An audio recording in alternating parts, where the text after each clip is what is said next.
महादेवाचं मंदिर आहे किल्ले पन्हाळावरती. तर ह्या शिवलिंगाचं असं वैशिष्ट्य आहे की हा वरती जो शिवलिंग आहे ह्याचा कलर चेंज होत राहतो. म्हणजे दरम्यान एक दोन 3 तासानंतरनं प्रत्येक वेळेस ह्या शिवलिंगाचा कलर चेंज होतो. अशी ह्या मंदिराची खासियत आहे. महेश,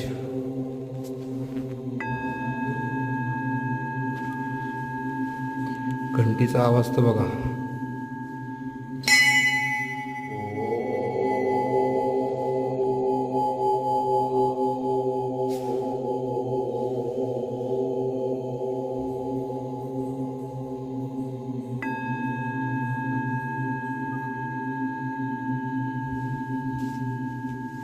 सो हे